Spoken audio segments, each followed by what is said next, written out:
In the dim light of a small stone room, a man sat in silence, staring at the linen cloth that lay before him. It was old, so ancient that the touch of air itself seemed to whisper secrets through its delicate fibers. Centuries of dust and time had settled into this cloth, yet remarkably, it preserved something extraordinary.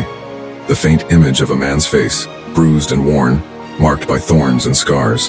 This cloth was the Shroud of Turin, believed by millions to be the burial shroud of Jesus Christ. But while its authenticity has been debated by scientists, believers, and skeptics alike, there are others who wonder, is this cloth more than an artifact? Could it be a silent witness, carrying within it proof of a mystery beyond human understanding? A record of the resurrection itself. The shroud's journey through history is as mysterious as the image it bears. Some say it was hidden in Constantinople, then smuggled into France by crusaders and eventually safeguarded by the House of Savoy in Italy. For generations it has been guarded and revered, venerated as a sacred object that once touched the body of Jesus. Yet, despite countless studies, no one has been able to explain how the image formed. To the naked eye, it's a faint, almost ghostly portrait. Under scientific scrutiny, it's a riddle. The marks don't come from paint, nor ink, nor dye, nor anything that could be traced back to a human hand. One theory suggests the image was created by a burst of radiant energy, a flash so powerful it left a negative imprint on the linen.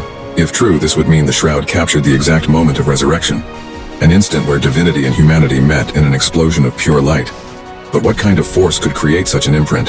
To some, this flash represents a supernatural event, a moment when heaven and earth collided in a release of power unlike any seen before or since. As the years passed, countless scientists have attempted to analyze the shroud, from carbon dating to advanced imaging. The cloth has puzzled them all.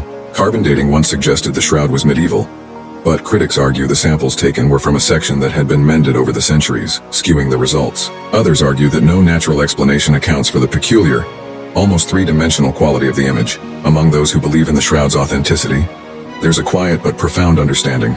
This may be as close as humanity can get to witnessing the resurrection itself. If the image truly captured that instant, then the shroud is more than fabric. It's a message, a silent echo of a moment when death was defeated. The marks of suffering on the image suggest not only the physical ordeal Jesus endured, but also the triumph that followed. The profound and cosmic mystery of life overcoming death. In a small chapel where the shroud is occasionally displayed, people gather, some with tears in their eyes. They gaze at the faded lines, the bruised face, the peaceful expression. To them it is more than an ancient cloth. It's a reminder of hope, a physical trace of faith. Pilgrims come from every corner of the world to kneel before it, their own lives marked by hardship, their faces bearing the quiet resilience of believers. They wonder if they too can rise from their pain, if their burdens might be transformed as well. As the years go on, the Shroud of Turin remains a mystery. It endures as a testament to the unknown, a bridge between faith and science, symbolizing that some things are meant to remain unanswered. But the shroud, fragile as it may be, stands as a silent witness, a reminder of a love and mystery that transcend time, one that hints at eternity. And perhaps for those who look upon it with open hearts, the shroud's power is not in its image but in its story, a story of hope against despair, light against darkness, and life beyond death. A story that endures, woven within the threads of faith itself.